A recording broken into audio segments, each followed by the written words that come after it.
I'm Dean Newland, and welcome to Leadovation. Reimagine, facilitate, flourish. This podcast is dedicated to the art and science of innovative leadership. Through insightful interviews with industry experts, I bring you cutting-edge strategies and experiences of innovative leadership, helping you think differently, act strategically, and achieve remarkable results. Join me as I provide insights and tools that empower you to make smarter decisions, forge meaningful relationships. Welcome to Leadovation.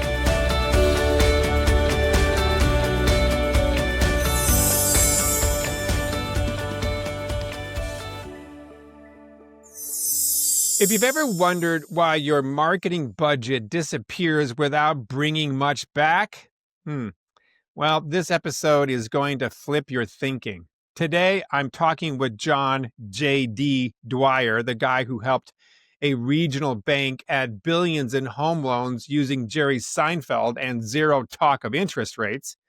JD shows how to stop chasing likes and start proving ROI, how to use direct response tactics and actually convert, and how to design offers, contests, incentives, even vacations that move customers fast. If you're tired of guessing what works, this conversation gives you practical tools to make every marketing dollar accountable. All right, John, nice to see you, my friend. My pleasure, Dean. Thank you for having me on. I believe that you had 7 other guests that got sick and had to bail, so you rang me. Oh, you're very funny. So I have a real scenario that I want to run by you. And you're the marketing guru, so help me out here. I keep seeing marketing departments within companies do a poor job of marketing what they do to their internal customers, i.e., they don't have a seat at the table. It's like the cobbler's kids doesn't have any shoes. How can a marketing team within a company educate and tell the right compelling ROI story to their internal clients why they should bring marketing into strategic thinking? Look, the key phrase that you used in that question is ROI. Yeah. And, anyone under 30 is going to hate me with what I'm about to say. I've got 6 millennial children, and they range in that age group. And they're all about so-called branding. Okay, so therefore, because they've grown up in an era where a lot of digital agencies have opened, most of which are one person running it from their bedroom in their home, but nonetheless, they're a digital agency, right?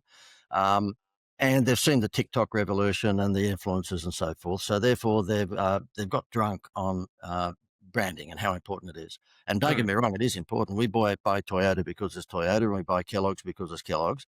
But for a lot of businesses out there that are doing south of a few $1 million, then branding is not where they should be spending 99% of their time. And so what they do is that they go to a digital agency, and and I know they're run by a 23-year-old, and that digital agency owner will say to them, "Oh, you've got to put your face on the side of a bus or the back of a taxi, or you've got to sponsor the Olympics." And for most small businesses, that immeasurable advertising is peeing it up against the wall, as you know. They will go home that night, the owner of the business, and say to the kids, "Look, Daddy got 150 likes today," which of course is vanity metrics, but the kids are saying, "But Daddy, there's no food on the table." So that ROI that you talk about is what we specialize in. We do what we call direct response marketing. And I would say to any of those people who are the in-house advertising agency or in-house advertising department, start thinking for your clients how you can demonstrate to them that proper direct response marketing can do 2 things. It can build your brand, but at the same time sell a lot of stuff. Understood. So is there any other sort of techniques, processes that if I'm an internal marketing department and I'm not getting a seat at the table with executives, aside from that piece of information you just gave, are there any other ideas that can elevate their value to those that actually make decisions? Yeah. Again, statistics. So therefore, I can tell you, yesterday we spent about $400 on Facebook, and I can tell you today what the CPL, the cost per lead, was. and what the conversion rate was for that, because we have our finger on the pulse all the time. And, $400 a day is not a big business at all. But nonetheless, if we see that the cost per lead goes from, $5 to $8, we know that we're suffering from ad fatigue, which means that my creative has to change real quick. So we have ads on the reserve bench that we put on to get that cost per lead back down to $5.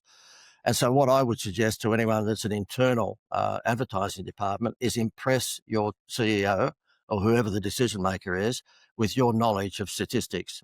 Look, I'm right brained, Dean. I mean, I Mhm. get bored looking at spreadsheets. So therefore, it sounds hypocritical for me to be saying this, but at least, although I'm on the creative side, I do make sure that we keep our finger on the pulse with the stats. And I think that that's something that a lot of internal advertising agencies, advertising departments don't do. And I know that Mm. because I've dealt with them and I've actually been in a few of them, whereby to them it's all about the idea. And there's no question that the big part is it a good idea? But the second thing is impressing the powers to be that you understand the ROI.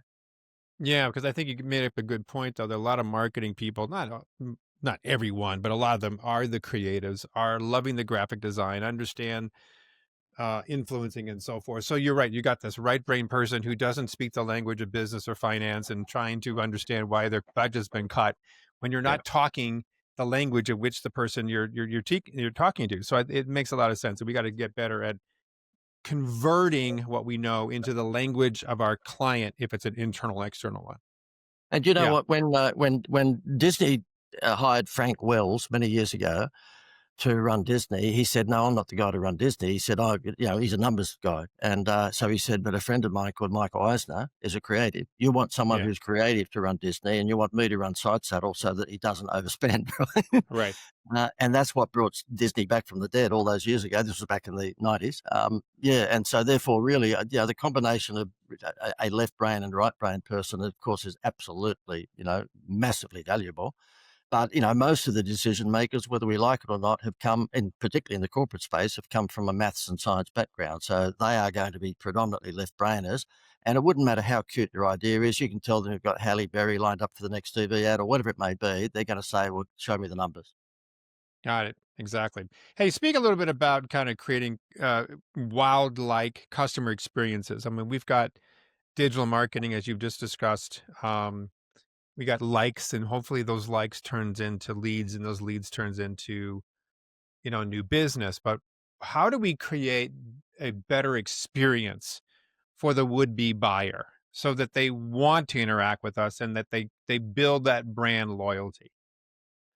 Pretty easy. I'm just turning around to grab Exhibit A. Is is that maybe a book? It might be, yes, exactly. It could be. All right. Yeah, we've spoken before, yeah, and being a marketer, of course, I shamelessly will promote me. Of Um, course.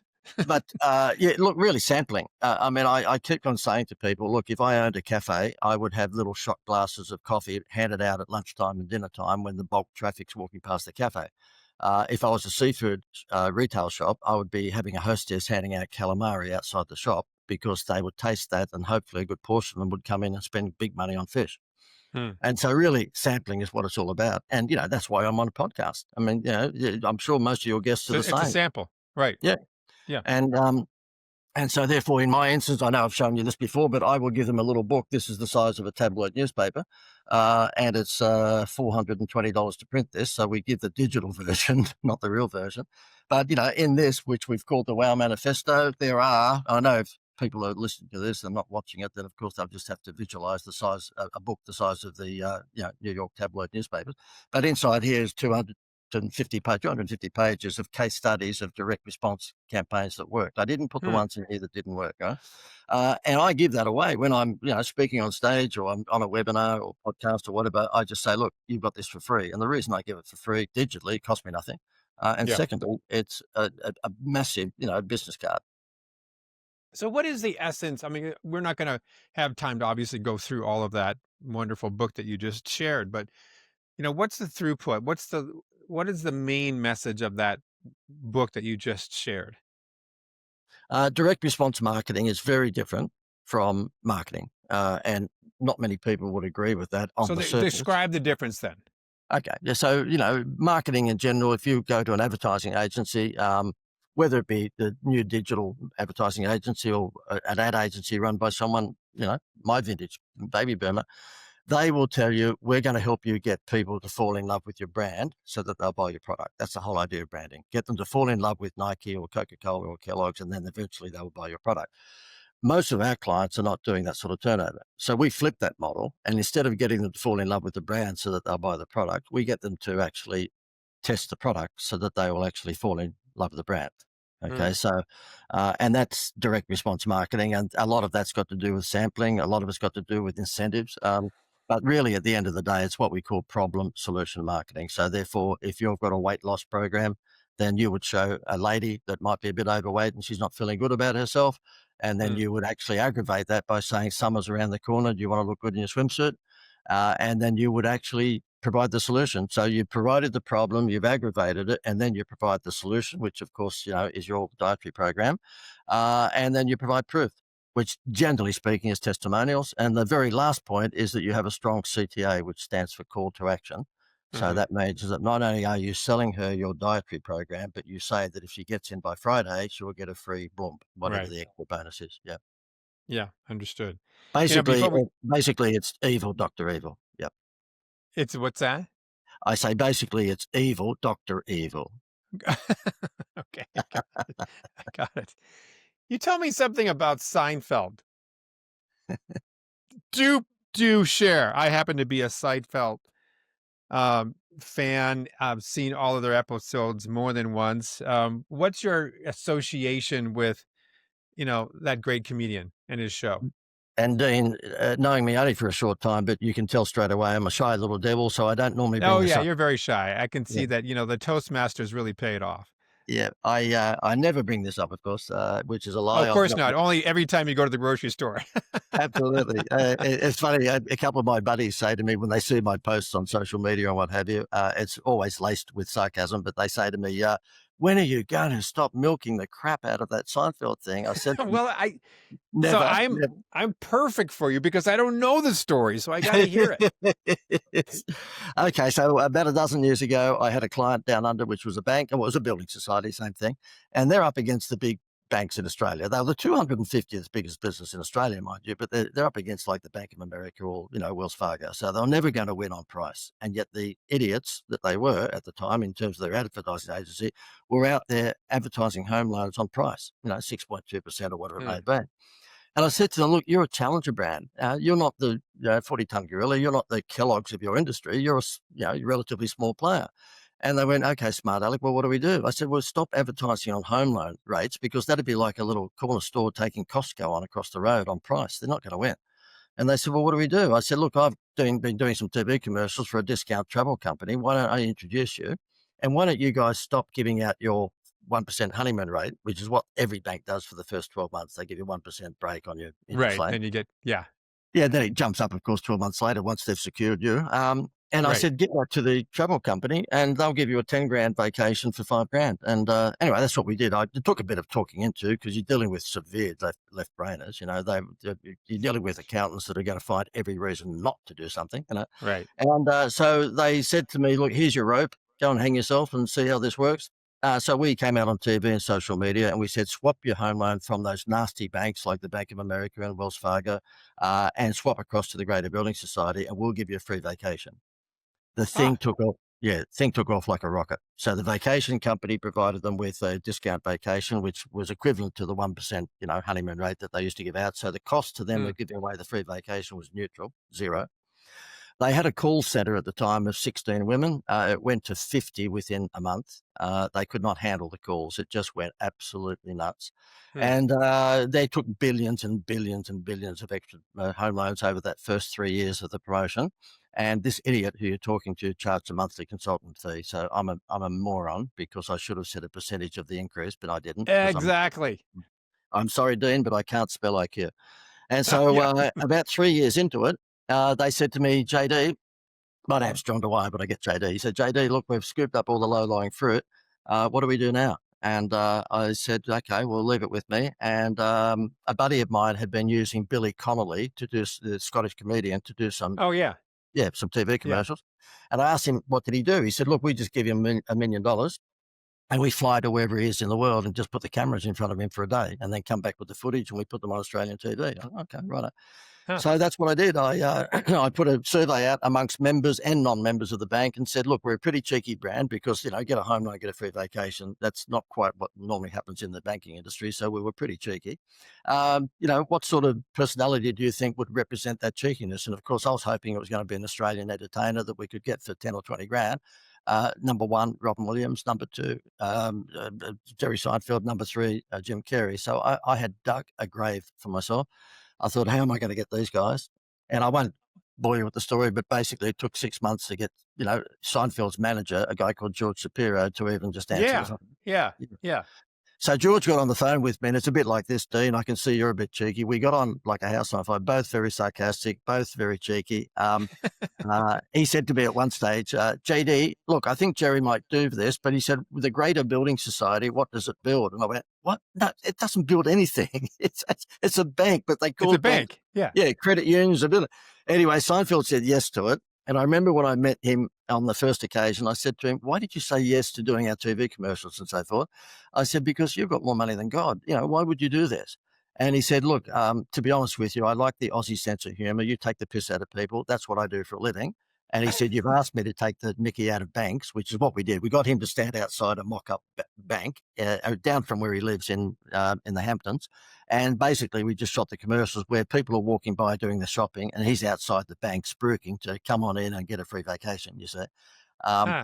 When he got involved, we did it for 3 years. We had a 3-year contract with him and I'd fly backwards and forwards to New York to do all the ads and so forth. Not only was he a joy to deal with because he's exactly the same as you see on his TV show. Yeah. But the home loans went through the roof. It was, and of course, every TV network in Australia, I was on 60 Minutes and the Today programs and this, that, and the other, because Seinfeld had come out of retirement to do an advertising campaign, and he had only ever done Microsoft and American Express. So he'd never done So this was else. after the series had finished. Yeah, this was 10 years ago. Yeah. Oh, got it. Okay. Yeah. So you got Seinfeld to do a commercial, paid him $1 I'm sure, to do it. Yep. And then you had the bank basically give away discounted or free vacations if they came in and opened up a loan. Yeah. So what happened is that if you swapped your home loan, the big money is in swapping. There's only a certain amount of people that are looking for a home loan today. And I had to explain this to the left brainers, would you believe? I said, all your advertising is get a home loan, get a home. What you want to do is get people to swap across from, the banks to you. So let's say get or swap your loan to us and you'll get a free vacation. So basically it's a Happy Meal toy. The whole philosophy that we have at, my business, it's called the Institute of Wow, is that, take their eyes off the price at almost any cost. And so, basically all this was an adult Happy Meal toy. And you know what the funny part about it is that once you take their eyes off the price, you can get away with blue murder when it comes to whatever you want to charge. I mean, have a look at the hamburger and the fries in a Happy Meal. I mean, that is not really worth $8, right? No, of course not. Or the Starbucks coffee that I just paid for that was almost $5. You got it. Well, they ran this promotion for 11 years and not once did they mention a price. Not once did they ever bring up an interest rate because I wouldn't let them. They were the highest home loan interest rate in the world. So you're kidding. So people actually swapped out their home loans without being incentivized by a better interest rate or better terms? Yeah, we're talking $15 billion in 3 years. Holy moly. Because that, again, it would catch my attention if Seinfeld was doing an ad. I get that. I would love to get a free vacation or a discount when I left that. But for me, I would say, like, great, before we go any further, I want to know what your interest rates are and what are the upfront closing costs to be able to swap over one loan to another. But yeah, you see, we wouldn't target you because you are what we would call a white collar industry. We targeted. So who is your target audience for this? Tradies. Plumbers, electricians, people who smoke. Is that how you brought it? People who smoke. Yeah. And by the way, they also wear flannelette shirts. Understood. Okay. Yeah. And this is all in Australia.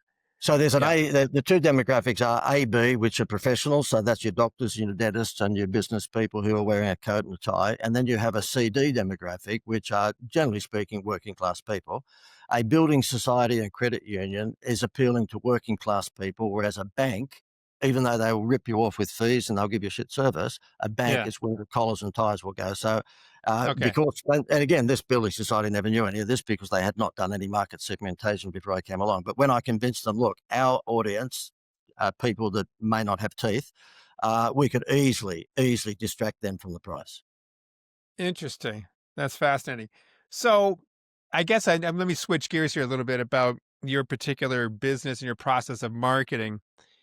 What sort of trends are you seeing with email marketing in the future? Is it still producing the results that we've expected in the past? Or are people just simply saying, I got too much crap in my inbox. I'm not reading it. I used to, but now I am not. So if you're going to get to me, it's not going to be through marketing. What's your sense about that? Yeah, I mean, no question. Email open rates are going south, and they will continue to go south. That's just the way it is. Back in the day, if you got a 30 or 40% open rate, you were happy. These days, if you get, a 15% open rate, you're happy. Right. Um, So but, then what do we you're do to looking, replace that, John? How do companies, small or large, knowing what you just said, what's the replacement? What's the new mousetrap? um, that there, okay? Your cute dog? Yep, and that's a fluffy plush toy, by the way. It's not a real All dog, but right, it so looks like real. explain to people what it is you're showing me on the screen. Okay, yeah. If you're only listening to this, I've just shown my iPhone up, and there's a cute little puppy dog, the cutest little plush toy puppy dog you've ever seen.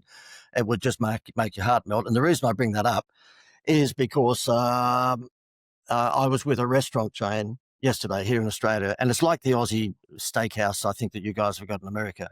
Yeah. And it's called Hog's Breath Steak Restaurant, and they're Hog's around. breath. Hog's Breath, yeah, yeah, pretty I weird love name. the name. Yeah, pretty weird name. And so anyway, the new CEO that's come in to revitalise this business because it has gone back a bit. He said to me, JD, with all this direct response stuff that you do, the $1 million draws and the gas discounts on your car and all this sort of stuff. He said, well, what would work for us?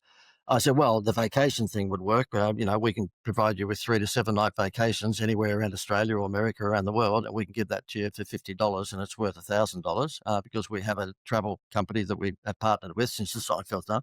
And he said, okay, well, how would that work? I said, well, every time they spend $50 in your restaurant, they get a vacation point. And when they save up 10 vacation points, which means that they've spent 10 times $50, you give them a vacation that is worth $1,000, but you've only paid 50. So it's Mm, equivalent to a 10% discount, but it's rocket fuel compared to a 10% discount. He goes, okay, mm. what else? And I held up that cute little puppy dog plush toy.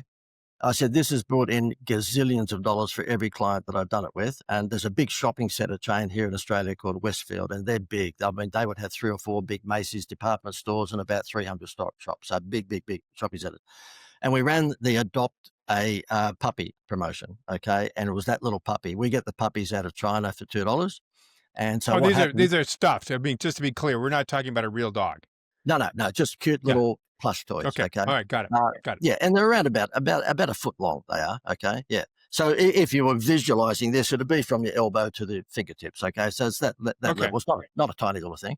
And so what we did is we said for every $50 you spend in any shop in Westfield, okay, so it's the butcher, the baker, the Macy's, whatever it might be, you come along to an adoption centre in the mall, which were these beautiful little cute puppies on swings and slippery dips and all, like a teddy bear's picnic, okay?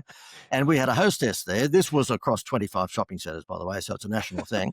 And then you brought your receipt, and for every $50 you spent that day, and it had to be that day's receipt because we wanted you to come back tomorrow, then you got an adoption point. Okay, very much Cabbage Patch principle back in the day. So you get an adoption Wow. point, and then when you save up 10 adoption points, which meant you've spent $500 in the shopping centre, you can buy this beautiful, cute little puppy dog that obviously is worth $40 or $50 normally. You can buy it for $1.99.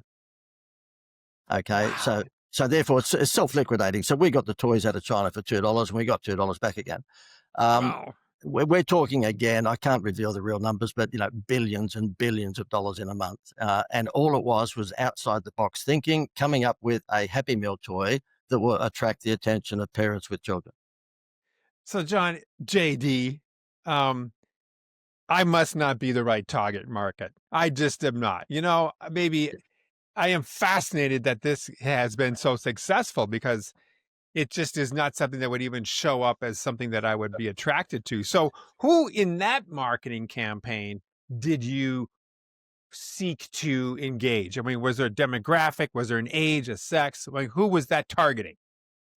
In the shopping centre instance, mainly mums, because they do most of the shopping, regardless of what year we're in at the Okay. moment. I mean, really, in my instance, our 6 kids have grown up and left home, but I'm involved in doing this vacation thing for businesses where they get the vacation voucher from us for $50, and they give it away worth $1,000 for 3 nights vacation. And people say to me, "Oh, you must be in the travel game." I said, "No, I get to the airport. My wife tells me where we're going. I've got no clue. I'm the typical man. I make no decisions whatsoever." So yeah, if it's going to be a retail promotion, particularly in a big shopping centre, then yeah, it'll be geared towards women. And what we're all about is pester power. So the promotion before this one was this here, and I'll just show it to you again if anyone's listening to this or won't see it. But that's a Disney poster with Okay. all of the Disney characters. The poster is about the size of your desk, okay, and Right. all the Disney characters are coming down. I mean, it's $25,000 just for the artwork. I mean, that's a massive Disney poster. Sure. For the shopping centre chain, that was the one we ran beforehand. So therefore, they had to spend a certain amount of money to be able to come and get that Disney poster for $1.99.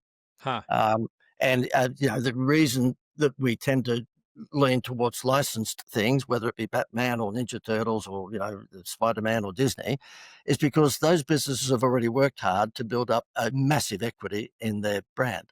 So we Mm, just give them 10%. You can get mm. Mickey Mouse for 10%. So why would you come up with your own character? Um, Right. Right. Yesterday, when I was talking to the restaurant guy yesterday, he said, "Oh, look, our character is Hog's Breath, so our character is a hog. Why don't we do plush versions of a hog?" I said, "No, you're on drugs. That's not going to Seriously." sell. Yeah. Yeah. Why would you not give Disney 10%? I'm telling you, every kid with pester power to their parents is going to want Mickey Mouse more than your hog. Right. Right. That's fantastic. So, do you can see that this particular trend of marketing has got legs? We still see it going to happen in the next 5, 10 years, or are there other? Maybe the better question I should ask is, what new trends are emerging? You've been at this a long time, right? Yeah. What new Yeah. trends are emerging that maybe they're in the infancy stage, but if they pick up steam, it's going to be the new way in which we market. What is there? Is there anything that you would sense in that area? Yeah. Look, and I apologise for getting off the subject a moment ago because you're saying, what about emails? Well, yeah, emails are going south. Yeah. Unless you use the email properly. I mean, what I just showed you with the big book, and we've got this one here, which is called Avalanche Leads. And so I'm in the business of showing businesses how to get a bucket load of leads. Um, we had a dentist only a month ago, spent $30 a day on Facebook, but because of the way that we did it, we got him Hmm. 1,000 leads in a week for Invisalign braces. Okay. Wow. Wow. We're talking insane numbers, and that's, I know I'm showing off, but that's why it's called avalanche leads. We don't get 10 or 20 or 30 leads. We get thousands, right? Got it. Um, and I'll show you how in a minute. And people can swipe this idea and use it. They don't need to use me. Um, but email will work if you give value. If you're flogging stuff all the time, buy this, buy that, buy that. So all of our email campaigns that go out get a reasonable open rate because we will give them the ideas that I've just given you. We'll give it to them for free. We'll say, what about the puppy dog promotion, or what about the Disney poster promotion, or what about? And we can get $1 million for 25 grand. So an insurance company called Lloyd's of London, they will Yeah, I've give heard of me them. $1 million for 25 grand, and we will show them how to do that themselves. Now, guess what? Most people don't do their own grease and oil change, but if the actual car mechanic gave them the idea of doing it, he would probably end up getting the business because most of us are too lazy to do it. And what we do is we sample, give out all of this stuff free of charge. And guess what happens? There's a percentage of those people who say, this is great, but I don't want to do it myself. Can you do it? So what I would say, if anyone's using email, definitely use it, but give before you ask. And the other thing is that Facebook and all the other platforms are gold for you if you know how to use them. And if anybody wants to know how to get 1,000 leads a week for $20 a day, just go to, I'm going to self-serving, go to fbcontestleads.com. FB for Facebook, but it's fbcontestleads.com. I know that's a So, blatant push. so cheeky, John, can you give us any little wet our whistle around what that might look like? Because I know that, in our business and even in other businesses we've talked to, it feels a bit like gambling. You throw some money at a marketing campaign, you keep your fingers crossed. Maybe it makes a difference. A lot of Yeah. times it doesn't seem to. You sit back over the last year, 2 years, 3 years, you goes, holy crap, we just spent $250,000 in marketing. Did we get one sale? Yep. Maybe we didn't, but we got more followers on Facebook. Yeah, but they didn't convert. So how do you know what works and what doesn't work? Yep. And look, don't get me wrong. I've had like every entrepreneur, I've had my fair share of the roller coaster ride. It's not a merry-go-round, is it? But most of the time, yeah, it comes down to the creative. There's no question about that. And so, it's great to have the maths and science side of your brain. But of course, if your concepts do not have the creative skills to them, that's not going to work. So it all comes down to the idea. And the reason that this Facebook contest thing works is because what we say to the business, and people can swipe this, they don't need to use me. I mean, we have our little package available, but if they want to swipe the idea, go ahead and do it. Basically, we say to the business, okay, give us your product or service as a prize. We run a contest on Facebook or Instagram or whatever platform you want to run it on, depending upon who your audience is. And let's just say it's a dentist. We had one a month ago as a dentist, and he wants to sell Invisalign braces, which are the invisible braces the kids have Yeah. these days. And they're about 5, 6, 7 grand a time. And he wants rich parents who can afford that. And so we ran the campaign only in rich zip codes. And we said, how would you like to win invisible braces for your child if he or she has crooked teeth? He spent $30 a day. So over a week on Facebook, that's $210. He got 991 leads in the first week. He gave one of them away and had 990 people who just glowed in the dark, put their hand up and said, I'm rich, I have a child with crooked teeth.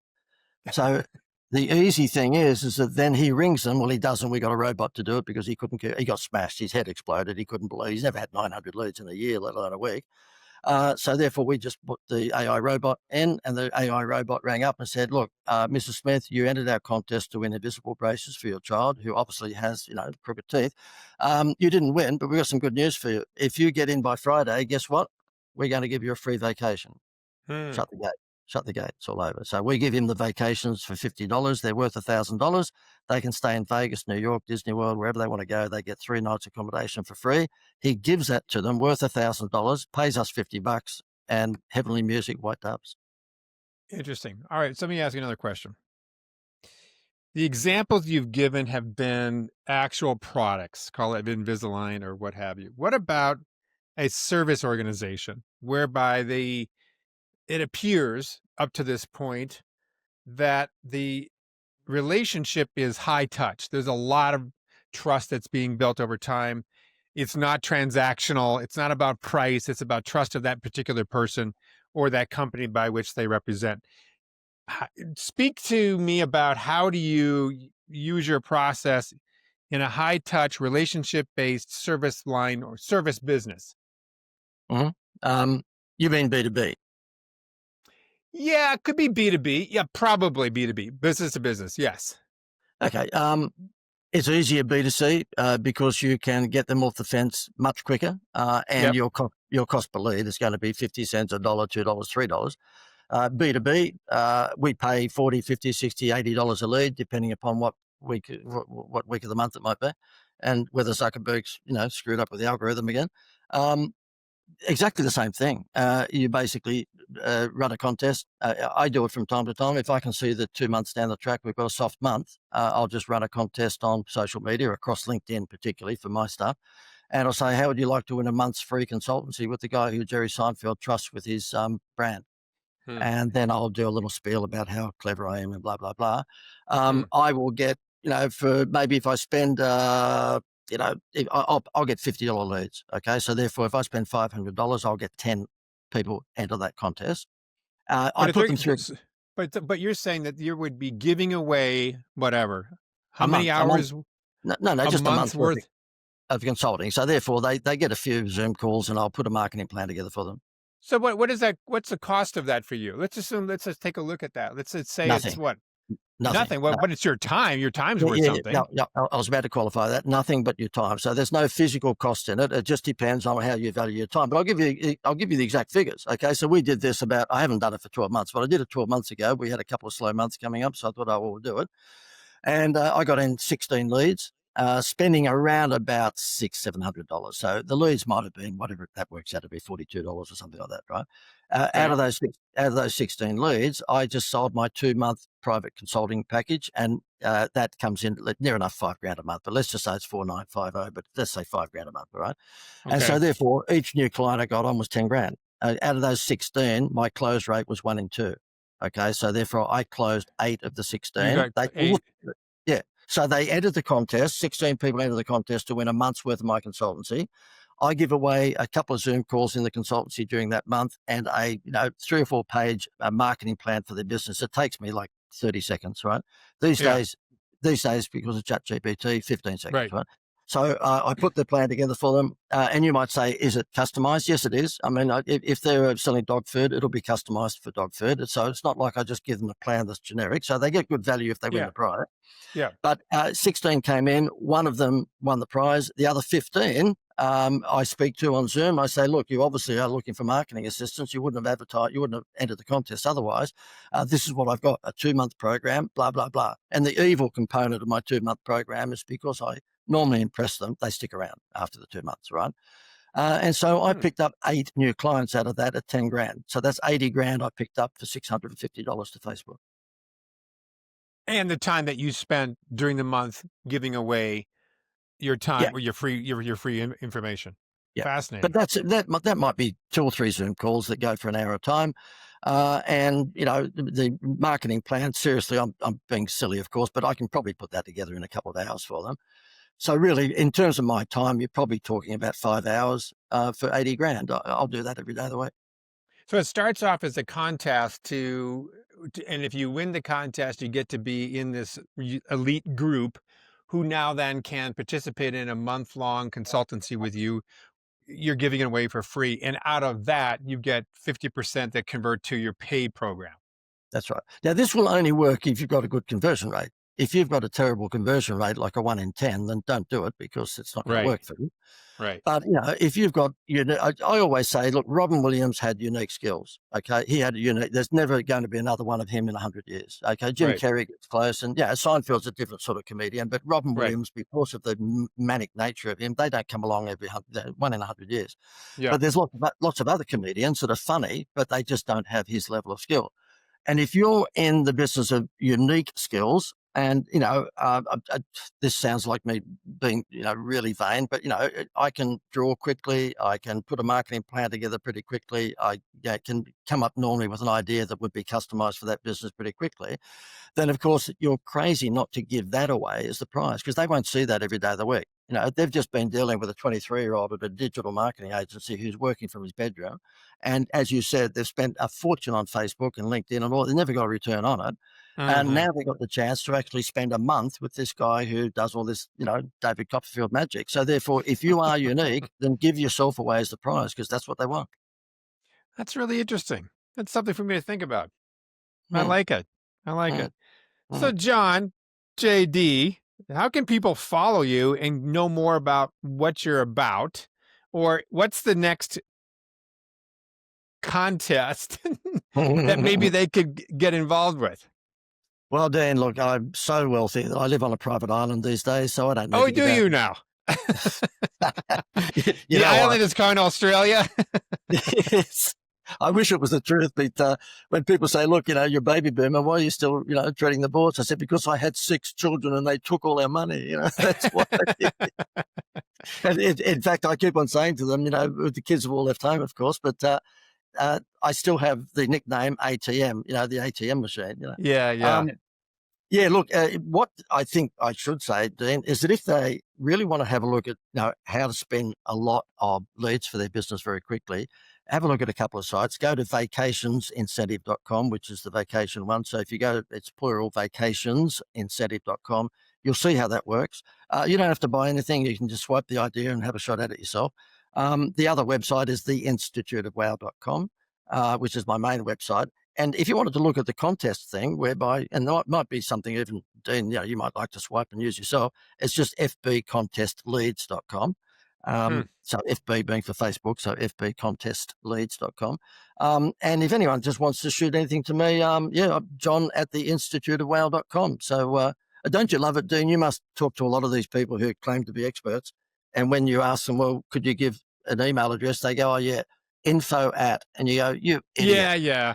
You idiot. Dean's just given you the platform to promote yourself. Don't blow it.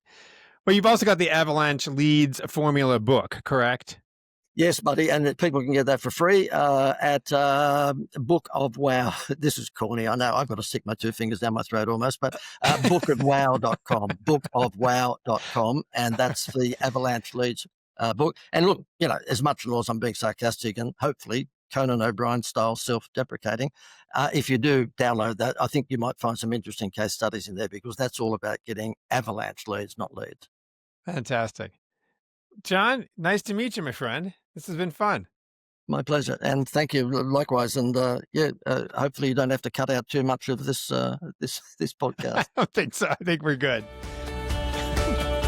Thank you for listening to Leadervation with Dean Newlund. If you enjoyed the show, please subscribe, rate, and review on Apple Podcasts, Spotify, or wherever you get your podcasts. If you'd like to learn more about Dean or Mission Facilitators Leadership, go to mfileadership.com. That's mfileadership.com, or check the show notes. Reimagine, facilitate, flourish. Transform your leadership success with Leadervation.